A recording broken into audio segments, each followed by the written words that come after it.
আসসালামু আলাইকুম। কিকফুট বাংলাদেশের অফিসিয়াল ইউটিউব চ্যানেলে আপনাদের স্বাগতম। নতুন মৌসুমের জন্য বাংলাদেশের ক্লাবগুলো তাদের স্কোয়াড সাজাতে খেলোয়াড়দের দলে টানছে।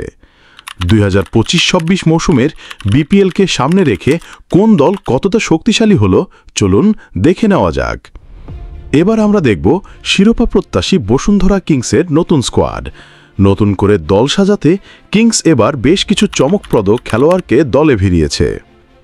শিরোপা ধরে রাখতে বসুন্ধরা কিংস এবার তাদের হারানো আধিপত্য ফিরে পেতে বেশ কিছু চমক দেখিয়েছে। প্রতিদ্বন্দ্বী ক্লাবগুলোর সেরা খেলোয়াড়দের দলে পেনে কিংস যেন এক নতুন যুদ্ধের প্রস্তুতি নিচ্ছে। দলের ডিফেন্সকে শক্তিশালী করতে বসুন্ধরা কিংস দলে নিয়েছে মোহামেডান এসসি থেকে আসা ডিফেন্ডার ইমানুয়াল টনি আকবাজিকে। গত মৌসুমে মোহামেডানের রক্ষণে তার দুর্দান্ত পারফরম্যান্স সবার নজর কেড়েছিল। আক্রমণ ভাগে ফিরে এসেছেন ভারতের ওডিশা এফসি থেকে ডরিয়ালটন এবং মোহামেডান এসসি থেকে ইমানুয়েল সানডে। ব্রাজিলিয়ান স্ট্রাইকার ডরিয়ালটনের প্রত্যাবর্তন নিশ্চিতভাবেই কিংসের আক্রমণ ভাগে নতুন গতি আনবে। মিডফিল্ডে কিংসের শক্তি বাড়িয়েছেন ঢাকা আবাহনী থেকে আসা দুই অভিজ্ঞ খেলোয়াড় মুহাম্মদ হৃদয় ও রাফায়েল আগাস্টো। ডরিয়ালটনের সাথে জুটি বেঁধে রাফায়েল আগাস্টোর ফিরে আসা তাদের মাঝমাঠকে আবারও প্রাণবন্ত করবে বলে আশা করা হচ্ছে। এছাড়াও রক্ষণভাগে রহমতগঞ্জ এমএফএস থেকে যোগ দিয়েছেন মুহাম্মদ তাজউদ্দিন ও তানভীর হোসেন। আক্রমণ ভাগে নতুন মুখ হলেন রহমতগঞ্জ এমএফএস থেকে নাবিব নেওয়াজ জীবন এবং ঢাকা আবাহনী থেকে শহরিয়ার ইমন। সবচেয়ে আকর্ষণীয় সংযোজন হল সান্ডারল্যান্ড এএফসি থেকে আসা মিডফিল্ডার কিউবা মিচেল। বাংলাদেশের ফুটবলের নতুন এই সেন্সেশনকে ঘিরে ফুটবল মহলে এখন প্রত্যাশা তুঙ্গে। বসুন্ধরা কিংস যখন একের পর এক খেলোয়াড় দলে ভিড়িয়েছে তখন ঢাকা আবাহনীও বসে থাকেনি। চলুন দেখে নেওয়া যাক নিজেদের চিরপ্রতিদ্বন্দ্বীর সাথে পাল্লা দিতে তারা কোন কোন খেলোয়াড়কে দলে টেনেছে। শিরোপার জন্য দৃঢ় প্রতিজ্ঞ হয়ে তারা এবার অভিজ্ঞতা ও তারুণ্যের দারুণ এক মিশেল ঘটিয়েছে। আবাহনীতে আসাটাই এবারের দলবদলের সবচেয়ে আলোচিত ঘটনা।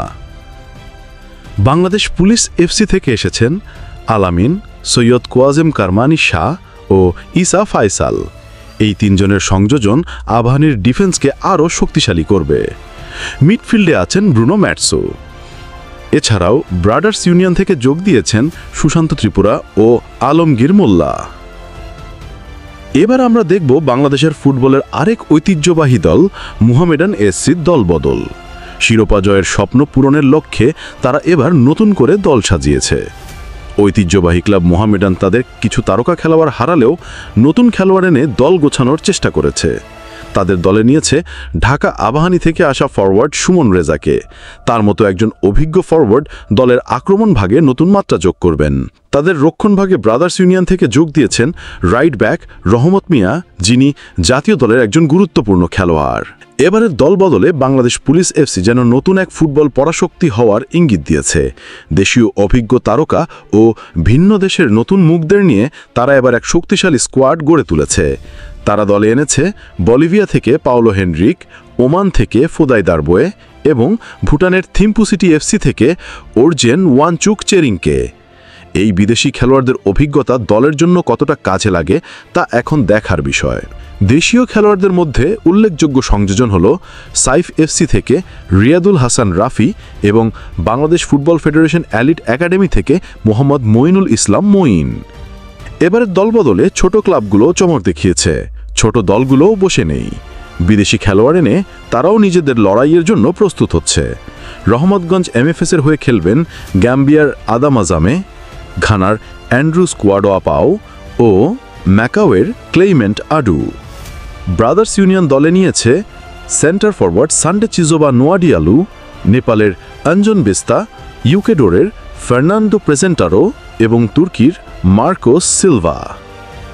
সবশেষে আরামভাগ ক্রিয়া সংখ্যের হয়ে খেলবেন লেবাননের বেন কোয়ানসা ও হায়দার মোহাম্মদ আওয়াদা।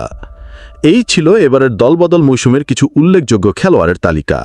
আপনাদের মতে কোন দল এবারের মৌসুমের সবচেয়ে শক্তিশালী হয়েছে কমেন্টে জানিয়ে দিন। আমাদের সাথে থাকার জন্য ধন্যবাদ। এমন আরও ফুটবল আপডেট পেতে চ্যানেলটি সাবস্ক্রাইব করে পাশেই থাকুন।